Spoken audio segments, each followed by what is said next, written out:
Welcome back to channel. അപ്പോൾ ഇത് ഇന്ന് റിവ്യൂവിനായിട്ട് കൊണ്ടുവന്നിരിക്കുന്ന ഒരു സിംഗിൾ ഓണർഷിപ്പിൽ നല്ല ക്വാളിറ്റിയിലുള്ള ഒരു ഐറ്റം ആണ്. അത് മാഗ്ന വേരിയന്റ് ആണ്. അതുകൊണ്ട് തന്നെ 4 door power window, electric adjustable mirror ഉൾപ്പെടെയുള്ള ബേസിക് എല്ലാ ഫീച്ചേഴ്സും വരുന്നൊരു വാഹനമാണ്. ഈ വാഹനം 2012 ആണ്. അതുപോലെ തന്നെ സിംഗിൾ ഓണർഷിപ്പിൽ 90,000 കിലോമീറ്ററിൽ കറക്റ്റ് കമ്പനി സർവീസുള്ള ഒരു വാഹനമാണ്. റെഡ് ആയതുകൊണ്ട് തന്നെ കാണാൻ ഒരു നല്ല ക്ലാസി ലുക്കാണ്. നല്ല ഹെഡ്ലൈറ്റ് ഒക്കെ ആ ക്വാളിറ്റി കണ്ടറിയാം. സിംഗിൾ ഓണർഷിപ്പിന്റെ എല്ലാ ക്വാളിറ്റികളും മെയിൻറ്റെയിൻ ചെയ്തിട്ടുള്ള വാഹനമാണ്. ബോഡിയുടെ കാര്യം എടുത്തെടുത്ത് പറയേണ്ടതായിട്ടുണ്ട്. നല്ല ക്രിസ്റ്റൽ ക്ലിയർ ബോഡി ഷേപ്പും കാര്യങ്ങളൊക്കെയാണ്. ഗ്ലാസ് ഫിനിഷിംഗ് പെയിന്റിംഗ് ഉൾപ്പെടെ ഉണ്ട് കേട്ടോ. വണ്ടി കണ്ടാൽ ഒരു പുത്തൻ വാഹനം എങ്ങനെ വന്നിരിക്കും ആ ഒരു ക്വാളിറ്റി തന്നെയാണ് വണ്ടി നിലവിലുള്ളത്. അപ്പോൾ അതേ വണ്ടിയുടെ ഫ്രണ്ട് വ്യൂ നോക്കുമ്പോഴതിലറിയാം ഒട്ടും തന്നെ മുഷിയാത്തൊരു വാഹനമാണ്. സൈഡിലേക്ക് നോക്കാം കേട്ടോ. സൈഡ് വ്യൂ നോക്കുമ്പോഴായാലും ഇവിടെ ഒരു ചെറിയ ഡെൻഡോ സ്ക്രാച്ചോ ഇല്ല. വീട്ടി എന്നുള്ള എപ്പോഴും കാര്യങ്ങളൊക്കെ വന്നിട്ട് ടയർ ഫ്രണ്ടിൽ ഒരു 70 to 80% ടയറും, ബാക്കിലേക്ക് വരുമ്പോൾ ഒരു 60% ടയറും കാര്യങ്ങളൊക്കെയാണ് വരുന്നത്. അപ്പോൾ വണ്ടിയുടെ ഇന്റീരിയറിലേക്ക് പോവാം. റെയിൻ ഗാർഡും കാര്യങ്ങളൊക്കെ ഓൾറെഡി കൊടുത്തിട്ടുണ്ട് കേട്ടോ. അപ്പോൾ ഇന്റീരിയർ നോക്കുമ്പോഴായാലും ഒരു ബ്ലാക്ക് ആൻഡ് റെഡ് കോമ്പോയിലുള്ള സീറ്റ് കവറും കാര്യങ്ങളൊക്കെ ചെയ്തിട്ടുണ്ട്. ഡാഷ്ബോർഡൊക്കെ ആയാലും നല്ല നീറ്റായിട്ട് തന്നെയാണ് ഉള്ളത്. JVCയുടെ സ്റ്റീരിയോയും കാര്യങ്ങളും ആഡ് ചെയ്തിട്ടുണ്ട്. ഇവിടെ നോക്കുമ്പോഴായാലും 4 door power window, electric adjustable മിററും കാര്യങ്ങളൊക്കെ വന്നേക്കണ കാണാം. അതുപോലെ നല്ല കൂളിംഗ് ഉള്ള AC-യും നല്ല പവർ സ്റ്റിയറിംഗ് കാര്യങ്ങളൊക്കെ ഉൾപ്പെടെയുള്ള എല്ലാ ഫീച്ചേഴ്സും വന്നിട്ടുണ്ട് കേട്ടോ. ബാക്ക് സൈഡിലേക്ക് പോവാം. ബാക്ക് സൈഡ് നോക്കുമ്പോഴായാലും കാണാവുന്നതാണ്.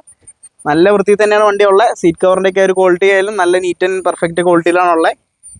അതുപോലെ ഡോർ പാഡുകളൊക്കെ ആയാലും പെർഫെക്റ്റ് തന്നെയാണ് കേട്ടോ. ഡോർ അടയ്ക്കുമ്പോഴായാലും ആ ഒരു ക്വാളിറ്റി അറിയാൻ തന്നെ സാധിക്കുന്നുണ്ട്. അപ്പോൾ ഇതാണ് ബാക്ക് സൈഡ് വരുന്നത് കേട്ടോ. ഇവിടെ ആയാലും മാഗ്ന എന്നുള്ള ബാഡ്ജിങ് കാര്യങ്ങളൊക്കെ വന്നിട്ടുണ്ട്. അപ്പോൾ ഈ വാഹനത്തിൻ്റെ ബൂട്ട് തുറന്ന് നോക്കാം കേട്ടോ. ബൂട്ട് തുറന്ന് നോക്കുമ്പോഴായാലും കാണാവുന്നതാണ്. അത്യാവശ്യം നല്ല ബൂട്ട് സ്പേസ് ഉള്ള വാഹനമാണ്. ആയിട്ടെന്ന് പറയുന്നത് ആവറേജ് ഒരു ഫാമിലിക്ക് കൊണ്ടു നടക്കാനുള്ള അത്യാവശ്യം എല്ലാ സാധനങ്ങളും കൊണ്ടു നടക്കാനുള്ള ബൂട്ട് സ്പേസും കാര്യങ്ങളും വന്നിട്ടുണ്ട്. ഒരു ട്രേയും ഇവിടെ എക്സ്ട്രാ ആഡ് ഓൺ വന്നിട്ടുണ്ട്. ഇവിടെ എന്തെങ്കിലും ചെറിയ സാധനങ്ങൾ വെക്കണമെങ്കിൽ വെക്കുകയും ചെയ്യാം. അപ്പോൾ അത്യാവശ്യം ഒരു ഫാമിലി കറക്റ്റ് ഒരു വാഹനം ഉണ്ടോ. ഈ സൈഡിലേക്ക് നോക്കുമ്പോഴായാലും കാണാവുന്നതാണ്. നല്ല ക്ലിയർ ഷേപ്പ് ബോഡിയാണ്. ഒരു ചെറിയ ഡെൻഡോ സ്ക്രാച്ചോ പോലും നമുക്ക് നിലവിൽ കാണാനായിട്ടില്ല. അപ്പോൾ ഈ വാഹനത്തിന്റെ എഞ്ചിനും തുറന്ന് കാണിച്ചു തരാം കേട്ടോ.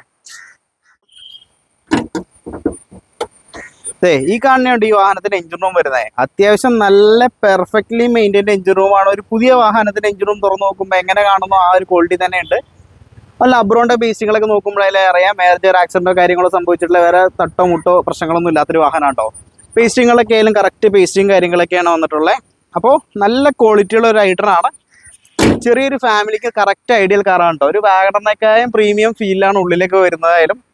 അപ്പോൾ ഈ വാഹനം കൊടുക്കാനുള്ള വാഹനമാണ്. ഇതിൻ്റെ റേറ്റ് വരുന്നത് 1,95,000 രൂപയാണ്. അപ്പോൾ താല്പര്യമുള്ളവർ വേഗം തന്നെ കോൺടാക്ട് ചെയ്തു. അപ്പോൾ അടുത്ത വീഡിയോയിൽ കാണുന്നവരെ ബൈ ബൈ.